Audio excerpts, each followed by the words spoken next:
अबे जो कुछ भी जल्दी निकाल दे, मेरा टाइम ज़ाया ना कर वरना ठोक दूंगा। ये लो मोबाइल मोबाइल, मगर मेरी एक बात याद रखना, अल्लाह तुम्हारे कभी गुनाह नहीं माफ़ करेगा। अबे ज़्यादा भाषण न दे मुझे।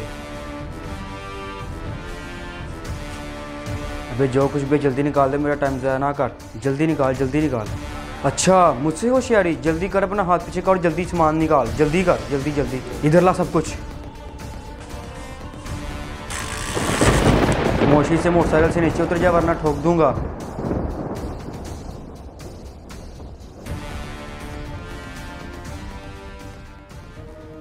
प्यारे आका सल्लल्लाहु अलैहि वसल्लम ने इरशाद फरमाया कि अगर मेरी बेटी फातिमा भी चोरी करेगी तो उसके हाथ भी काट दिए जाएंगे, लिहाजा जो चोरी करता है उसके हाथ काट देने चाहिए। इमाम साहब, हमारे इलाके में आजकल बहुत ज़्यादा चोरियां बढ़ गई हैं। अब तो इमाम साहब सरेआम चोरियां होने लग पड़ी हैं। बस आप ही दुआ फरमाएं कि अल्लाह पाक हमारे इस वतन पर अपना खसूसी करम फरमाए।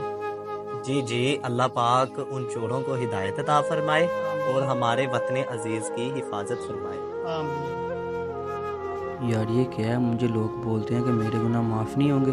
मुझे सीधे रास्ते पे आना चाहिए और इमाम साहब से बात करनी चाहिए और ये धंधा मुझे छोड़ना पड़ेगा। अरे तंजीम भाई, ये तो वही है ना मशहूर ज़माना डाकू जो सरेआम डकैती करते हैं। जी जी, ये तब्दीली कैसे आ गई, वो इसी से पूछते हैं। अस्सलाम वालेकुम। वालेकुम अस्सलाम व रहमतुल्लाहि व बरकातुहू। भाई आप तो मशहूर ज़माना डाकू हुआ करते थे, फिर ये तब्दीली कैसे आ गई? भाई हुआ कुछ ऐसा कि मैं जब भी डकैती करने जाता तो लोग मुझे कहते, मगर मेरी एक बात याद रखना, अल्लाह तुम्हारे कभी गुनाह नहीं माफ़ करेगा। याद रखना, अल्लाह ये हमारे गुनाह कभी माफ नहीं करेगा। मगर मेरी एक बात याद रखना, अल्लाह तुम्हारे कभी गुनाह नहीं माफ़ करेगा। याद रखना, अल्लाह ये हमारे गुनाह कभी माफ नहीं करेगा। जब मुझे लोगों ने कहा तो मेरे दिल में खौफ खुदा पैदा हो गया और फिर मैंने सोचा इमाम साहब के साथ बात की जाए और फिर मैं मस्जिद में चला गया। अस्सलाम वालेकुम इमाम साहब। वालेकुम अस्सलाम व रहमतुल्लाहि व बरकातुहू। इमाम साहब मैं बहुत बड़ा गुनहगार हूँ, मैं बहुत बड़ा मशहूर ज़माना डाकू तस्वर किया जाता हूँ। अब मैं सच्चे दिल से तौबा करना चाहता हूँ, क्या मेरी तौबा कबूल हो जाएगी? जी जी मोहतरम, क्यों नहीं।